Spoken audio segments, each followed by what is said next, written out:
Yo, what's going on, YouTube? Welcome back to the network. My name is Zion Zenith, and I am joined by a special guest. We got Logan Knapp in the building. Sorry to go on your full government name there. Logan Michael Knapp, bro. Whoa, Jesus. With that being said, I'm gonna pass the mic over to Logan. Logan, where can these people find you at? Yeah, I'm Sean Evans from Hot Ones.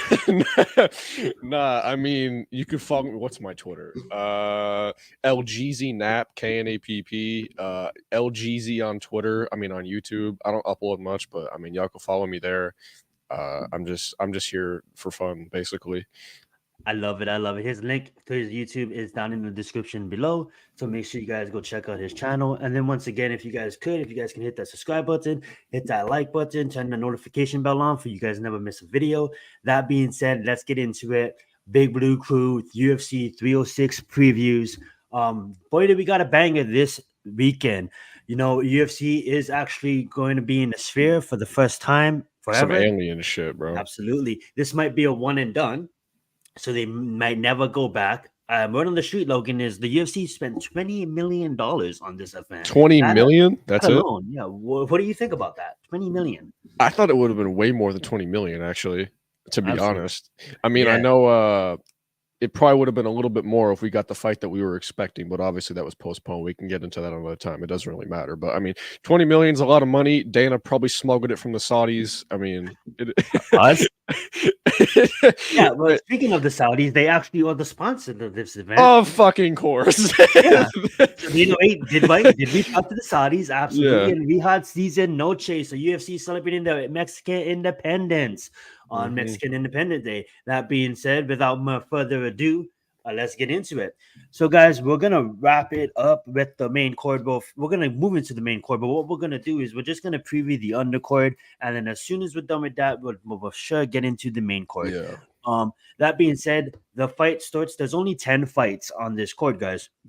And to be honest with you, Logan, what on the street is, before each fight, there's going to be like a theme. There's going to be like a movie behind it, taking advantage of that big LED screen that they do have there. So before this fight, there is going to be like a whole visual that is going to be basically telling the history of Mexico throughout this entire card. That alone, how do you feel about that? That's awesome, man. I would like to see more spheres across the nation. Maybe they could do that for a lot of places. That would be awesome. I mean, it's going to be awesome. $20 million. It better look cool. Absolutely on that. That being said, though, they are actually building spheres. I believe they have one project in London going on at the moment. Nice. But you know, I would see might not build one on the East Coast as well. MGM, they seem to have known what they're doing with this technology, and it's going to be fun to see how they apply it with the fighters. Random add-on. My dad's company, he has a friend that actually worked on the sphere and helped implement the technology. So just random point. That's actually pretty fire on that. Well, that being said, we do have the first fight of the night. We have Wahil Rosas Jr. I'm not even going to try and pronounce that, but fighting against a guy from China. And who do you have here? Yeah, stop. What I do say is Wahil Rosas Jr. is a favorite here. You know, he is negative 700. So you put in $100 to basically... You put in $700, should I say, to win $100. So that is just ridiculous being that favorite. Yeah. But you know, honestly, he's probably gonna walk right through him. I mean, like this guy's I mean, like, but this is Raul Rosas Jr. better be on a mission, bro, because he said he plans to retire by 25 after winning the belt, which is probably good because he's already showing signs of CTE. So you have a point there, but then again, he is a young fighter. He's still, you know, not even in his prime yet.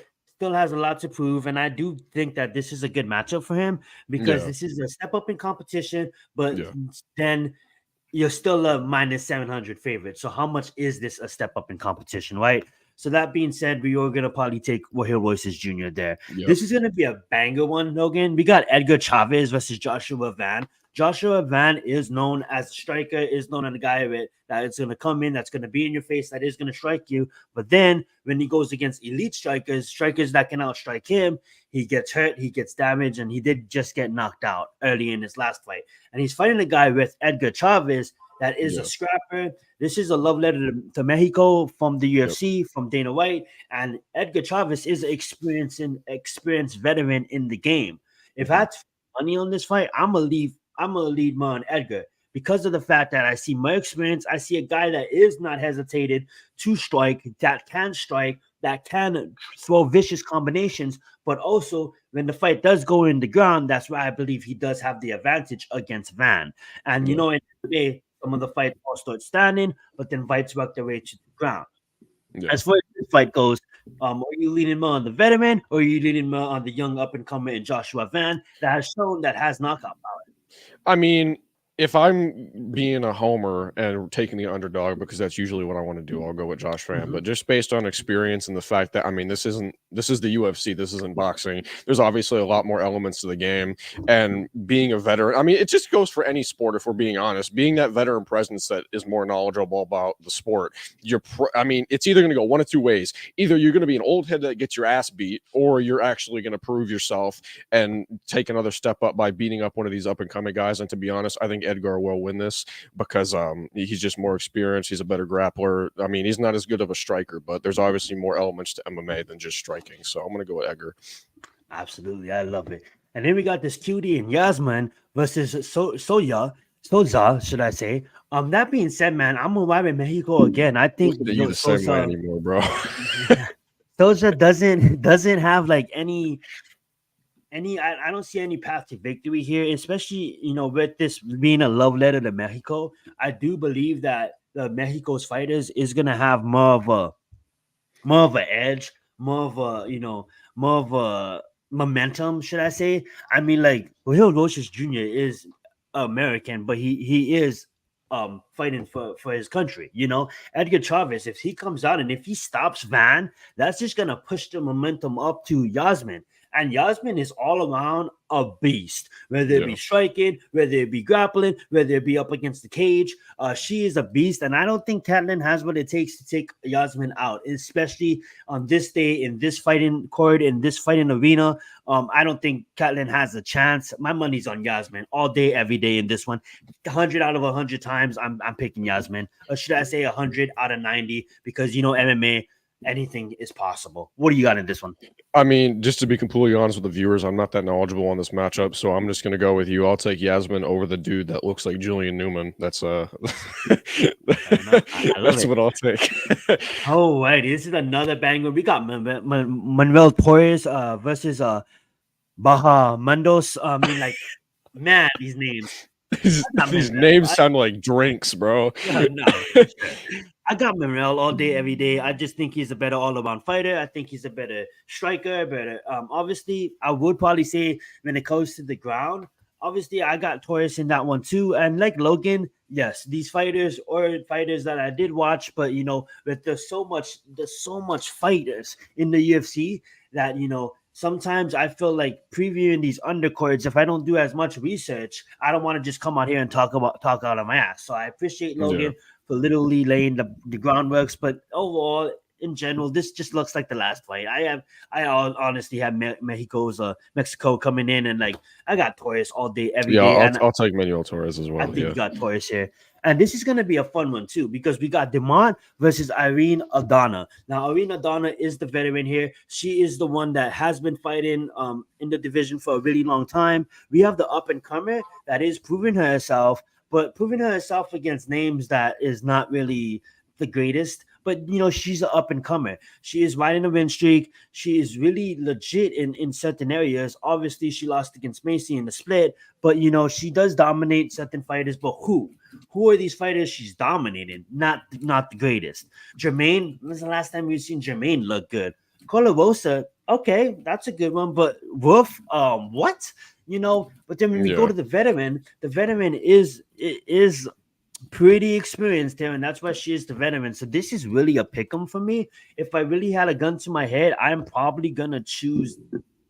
I don't even know on this one. This is definitely a pick 'em. I know a lot of people was going with the veteran in Irene Aldana, and obviously riding that Mexico's hype, going up and up and up the cord. If we have Yazmin going out there looking clean, if you have Torres going out there looking clean, Aldana can clearly ride that momentum. But honestly, I think that's where Brazil pulls that momentum on this night. I think they're mad.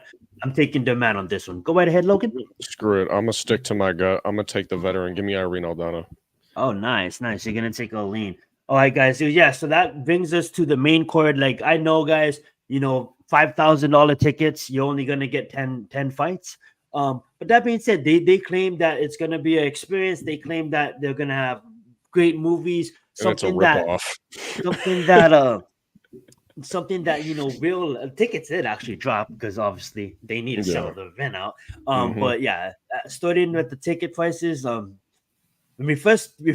me and Logan first look at this card, he was immediately disappointed. I tried to make excuses, and then I'm like, yeah, because we were supposed to get Holloway and Sapora for the main event. I mean, obviously, I love O'Malley and we blame that Canadian reporter, don't we? That's why you gotta leak it. This is why, this is not a political stream. This is why I'll never move to Canada. That's all I'll say, bro. Yeah, and that being said, too, it's like you look at the Whitaker versus Chimaev fight. That was the main event for that card. That is the main event, and then you just go move all the way to that. It really takes away from the sphere. But hopefully, all these fighters deliver. And honestly, I think they really will. I think these are all bangers of fighters. That being said, though. Okay, we got Osbourne versus Rodríguez, and give me Rodríguez 100% in this one. I just think he's a better all-around fighter. Now, Osbourne does have a chance here, but to be honest, I'm gonna go at Ronaldo. I think Ronaldo again, carries it from Mexico, puts them back on the winning column. Even though Logan picked Irene, I did pick Norma. So in my case, I have Ronaldo coming out here and then fully dominating Osbourne. And honestly, this is one of the more comfortable picks of the night. This guy obviously is new, still young in the sport, especially in the UFC. And Osbourne, obviously is the proven veteran with his 4-5 record in the UFC. But what Ronaldo has shown in his past fights outside of the organization, I think this is a good matchup to kind of put a limelight on him. So I'm gonna have to take Rodríguez all day, every day. What about you, Logan? Yeah, we talked about this before the stream. I'm gonna go Ronaldo Rodríguez. I don't think this is gonna be particularly close, to be honest with you. I also think it's gonna be a complete domination. I don't think there's much that Osbourne can do to really compete against Ronaldo. I don't think it's gonna be that close of a fight. However, I think it's gonna be one of those types of dominations where it's not a complete something like a first round knockout or anything. I could see this just being a complete domination round after round after round and going to a freaking unanimous decision. That's what I think is going to happen. I certainly agree on that one. Absolutely. Just read your comment. That being said, we have Daniel versus Esteban, and I think this is going to be a fire card as well.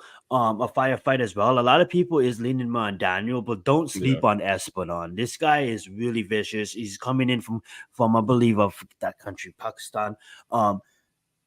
Yeah.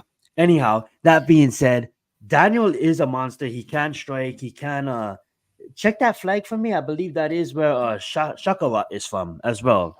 Pakistan. Argentina. He's Argentina. That's missed the flag. Same colors. I'm sorry. Don't blame me. It had the same sky blue. That being said, he is from Argentina. He is a monster, but I'm gonna lean heavy on Daniel on this one. What do you got? The Pakistan flag is green, but no, not Pakistan. Where is Shakavat from? But that's beyond the point. We can talk about that later. What do you got in this? We talked about this a little bit before the stream as well. I've been indecisive about this one, but obviously this is my final prediction live, and I'm gonna get embarrassed. So I'm just gonna go. This could be close either way, man. I'm actually gonna go with Esteban. Yeah, I think this is gonna be another, not necessarily. I could see this being a split decision, to be honest. I think this is probably going to be the only fight on the card where it's kind of boring and people aren't as entertained as they should be for a $20 million budget. But it's gonna be an okay fight. I got Esteban winning by a split decision. I love it. Alrighty, we got the veteran in Brian Ortega. If you really look at it, I mean, like, he really only loses against the top level fighters in Max and in Vogue. That loss against your year, he backed it up. He proved it. He got injured. That's why he lost, and he came back and he fought back against your year in the second fight, and he won that. But he's going against Diego, that is basically streaking at this point.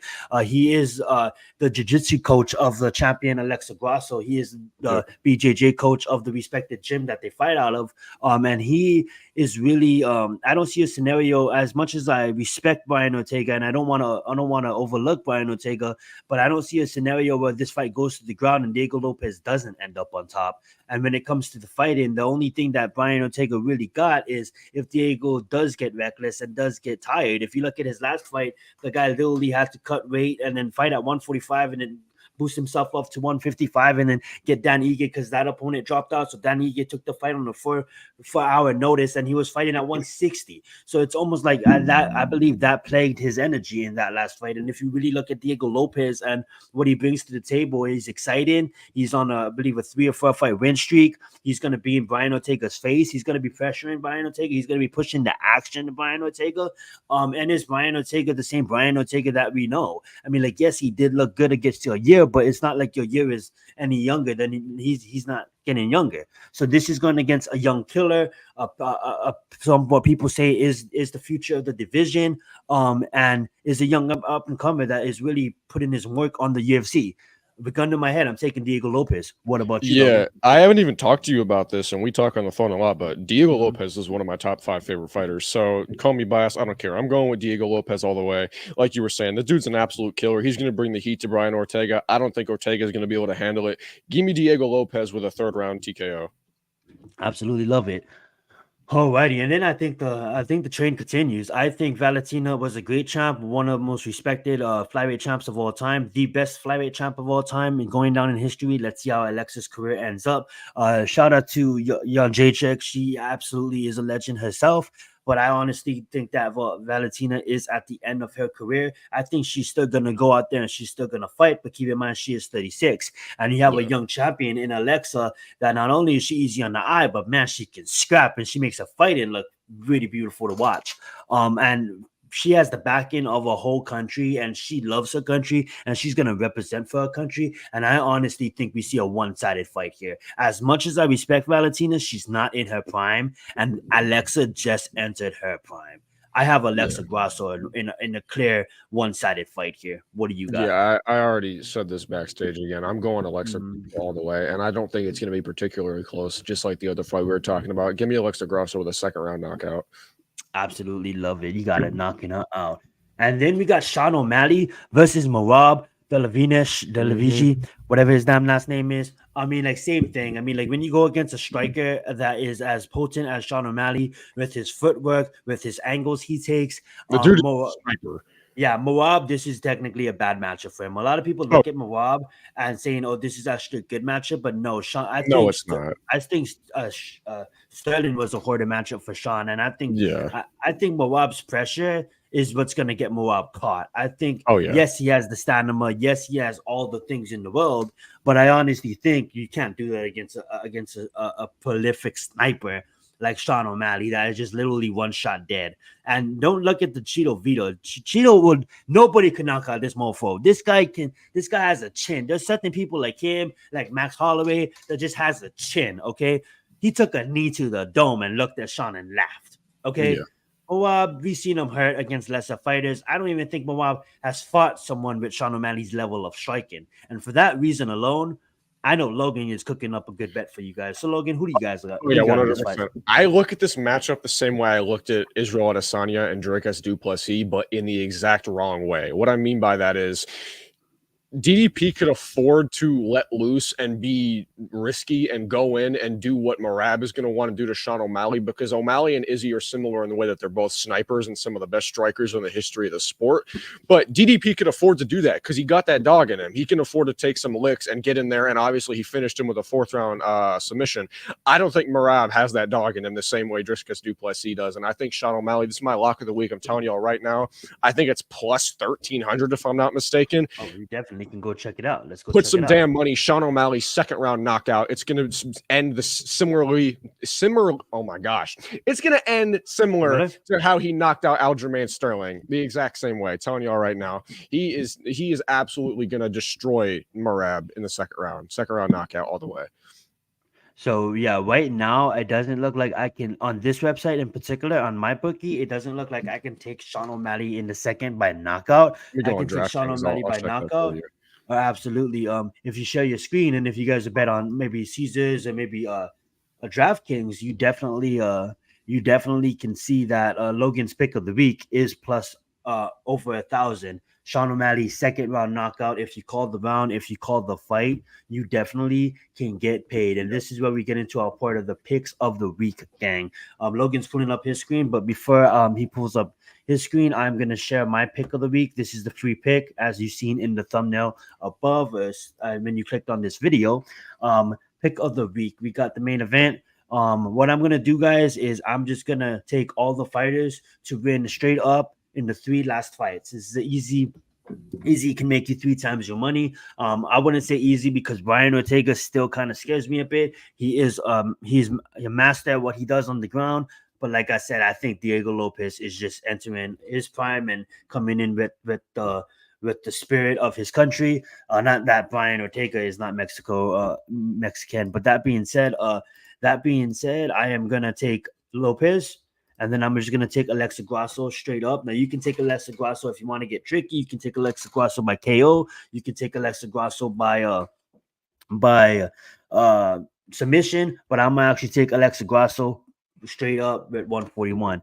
Then I'm going to take Sean O'Malley straight up negative 135. That gives us a bet slip of plus the 300. If we put a 100, if we put a unit on that, we definitely can win 3 times our money and bet that 100 for 357. I believe Logan had technical difficulties.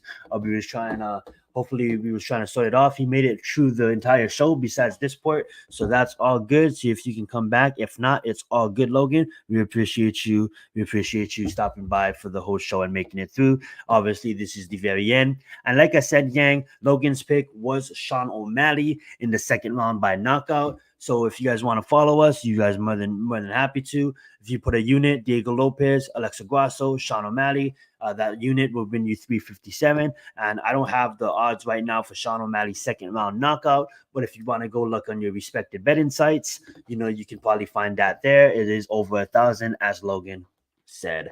That being said, man, we really appreciate you guys. All good, Logan. We really appreciate you guys being here today, watching this. This was a nice 20-something minute video, us breaking down the UFC. Please bet responsibly. And that being said, man, thank you guys so much for watching. Y'all have a good one. Bless up, subscribe to the channel, and let's get it. Well, there you go. 1,200 is still 12 times your money, people. So Sean O'Malley, second round knockout, gets you 12 times your money. That being said, thank you so much for Logan for joining us on the stream today. Thank you everybody for watching. Even if you're watching after the fact, make sure you hit that like button. Make sure you subscribe to the channel and turn that notification bell on so you never miss